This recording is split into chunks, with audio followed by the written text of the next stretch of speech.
जय Hind. Live times आप देख रहे हैं और मैं हूं आपके साथ स्वाति आर्य। स्वागत है आप सभी का बुलेटिन में। बुलेटिन की शुरुआत करेंगे। राम मंदिर चंदा चोरी में एसआईटी का एक्शन तेज हो गया है। आरोपियों गोपाल राव और अनिल मिश्रा से जांच टीम ने फिर पूछताछ की है। राम जन्मभूमि परिसर में डॉक्टर अनिल मिश्रा से पूछताछ की गई। इसके साथ ही गोपाल राव से भी पूछताछ हुई है और इसी के साथ एसआईटी ने ट्रस्ट की जमीन की भी जांच शुरू कर दी है। राम मंदिर ट्रस्ट के द्वारा खरीदी गई जमीनों के डॉक्यूमेंट खंगाले जा रहे हैं। चढ़ावा चोरी से लेकर जमीन खरीद फरोख्त की भी जांच पड़ताल विस्तृत तरीके से की जा रही है। आरोपी अविनाश शुक्ला की रिमांड कोर्ट ने मंजूर की है। पुलिस ने उनकी 2 दिन की रिमांड मांगी थी, हालांकि कोर्ट ने 1 दिन की पुलिस रिमांड मंजूर की। अब उनसे पूछताछ की तैयारी है, जिससे कि मामले में नए खुलासे हो सकते हैं। तो इस बीच एक और संत ने चंपत राय पर गंभीर आरोप लगाए हैं। तो देखिए, चंदा चोरी की एसआईटी जांच और भी ज्यादा तेज होती हुई नजर आ रही है। कई बड़े खुलासे इस पूरे मामले में रोजाना जो है वो होते हुए दिखाई दे रहे हैं। अब आपको बता दें कि कल ही अविनाश शुक्ला की रिमांड जो है वो मंजूर हो गई है।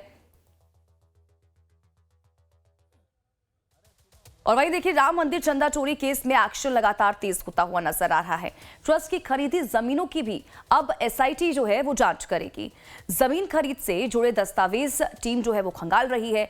अनिल मिश्रा और गोपाल राव से एसआईटी की पूछताछ जो है वो हुई है और चढ़ावा से लेकर जमीन खरीद तक की जांच जो है वो तेज हो गई है।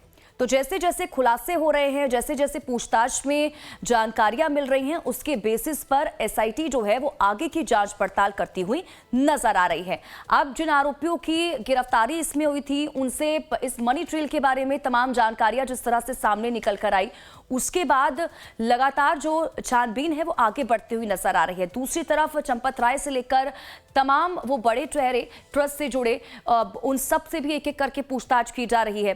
अब बताया जा रहा है कि ट्रस्ट की जमीनी खरीदी हुई जमीनों की भी जांच एसआईटी की तरफ से की जाएगी।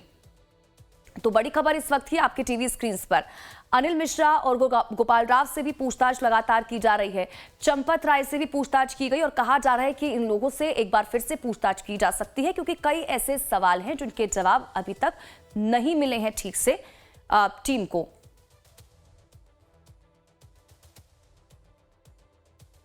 और वहीं देखिए, राम मंदिर चढ़ावा चोरी मामले में आरोपी अविनाश शुक्ला की रिमांड मंजूर कर ली गई है। केस के विवेचक सीओ अयोध्या आशुतोष त्रिपाठी ने 48 घंटे की पुलिस कस्टडी मांगी थी, जिस पर कोर्ट ने सिर्फ 24 घंटे की रिमांड को मंजूरी की है। अब तक गिरफ्तार किए गए 8 आरोपियों में सबसे ज्यादा रुपए अविनाश शुक्ला के यहां से, यानी कि 20 लाख रुपए, $1,121 और आभूषण बरामद हो चुके हैं। और सूत्रों की माने तो अविनाश शुक्ला के घर दबिश के समय पुलिस को कई अहम सबूत भी मिले थे। अब उनकी पुलिस रिमांड मंजूर होने के बाद मुश्किलें बढ़ सकती हैं। पूछताछ में निकलने वाले फीडबैक के आधार पर जांच टीम की आगे की कार्रवाई बढ़ेगी। तो आपको बता दें कि कल ही जो रिमांड है वो 1 दिन की कोर्ट की तरफ से दी गई। हालांकि पुलिस की कोशिश थी कि 2 दिन की उन्हें रिमांड मिले, लेकिन अब 1 दिन की रिमांड मिली है, तो और भी ज़्यादा जो पूछताछ है वो टीम की तरफ से की जाएगी, पुलिस की तरफ से की जाएगी। और देखना यही होगा कि आगे और क्या कुछ खुलासे इनकी तरफ से किए जाते हैं।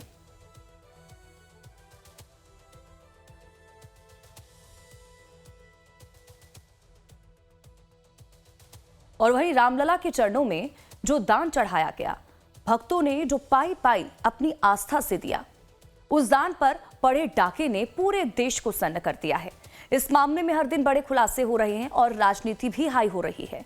एसआईटी एक बार फिर अयोध्या पहुंची और ताबड़तोड़ एक्शन में एसआईटी जुट चुकी है। जांच टीम ने अनिल मिश्रा और गोपाल राव से कई घंटे की पूछताछ की। दूसरी तरफ जांच की आज अब ट्रस्ट की खरीदी हुई जमीनों तक पहुंच चुकी है। एसआईटी के सदस्यों ने जमीनों के कागजात खंगालने शुरू कर दिए हैं। जमीन खरीद में भी बड़ी गड़बड़ी के आरोप लगे हैं। तो वहीं दूसरी तरफ चंदा चोरी के आरोपी अविनाश शुक्ला की पुलिस रिमांड कोर्ट ने मंजूर कर ली है। मथुरा पुलिस आरोपी से पूछताछ करेगी। एसआईटी और पुलिस की जांच के बीच अब इस केस में वकीलों की भी सीधी एंट्री हो चुकी है। दरअसल वकीलों की ओर से चंपत राय, अनिल मिश्रा और गोपाल राव जैसे बड़े नामों के खिलाफ पुलिस में लिखित शिकायत दी गई है। दूसरी तरफ आरोपियों के घरों पर बुलडोजर गरजने की पूरी तैयारी है। तो सबसे पहले बात करते हैं आज के सबसे बड़े ट्विस्ट की। देखिए, अब तक तो बात सिर्फ मंदिर के छोटे कर्मचारियों तक सीमित थी, लेकिन अब वकीलों ने मोर्चा संभाल लिया है। फैजाबाद बार एसोसिएशन के वकीलों ने साफ कर दिया है कि ये चोरी सिर्फ नीचे के कर्मचारियों के बस की बात नहीं थी, इसमें बड़ी मछलियां भी शामिल हो सकती हैं। वकीलों की मांग है कि इन बड़े पदाधिकारियों की भूमिका की भी गहन जांच हो और तुरंत एफआईआर दर्ज की जाए। वकीलों ने साफ अल्टीमेटम दिया है कि अगर पुलिस ने लापरवाही दिखाई तो वो इस मामले को सीधे कोर्ट तक घसीटेंगे।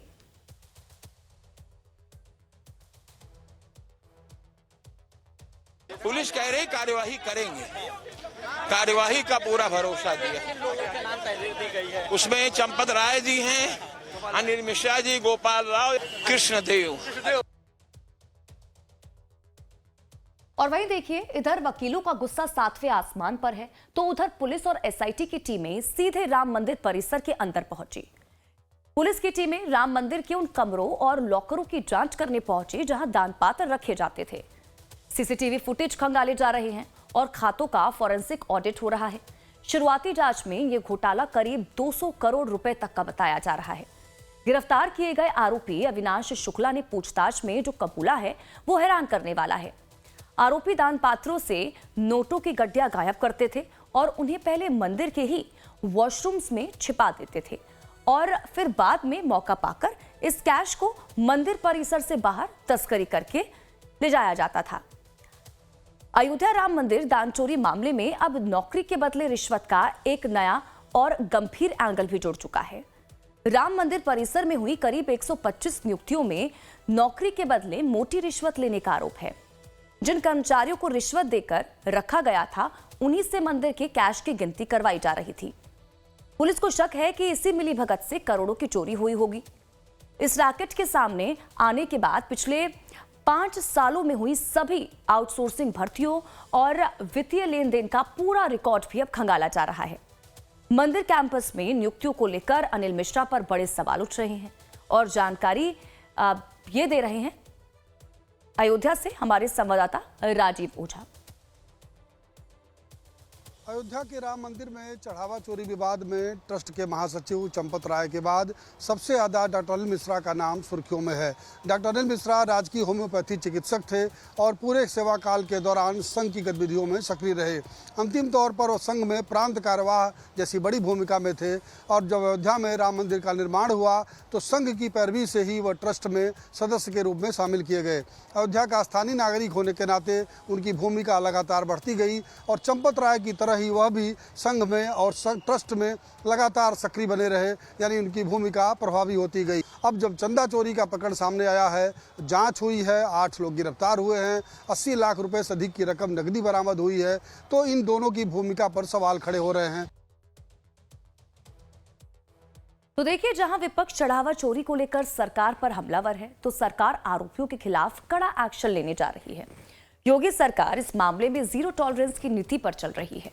इन आरोपियों की रातों रात बदली आलीशान लाइफस्टाइल, महंगी गाड़ियां और जमीनों को देखकर अब जिला प्रशासन एक्शन मोड में है।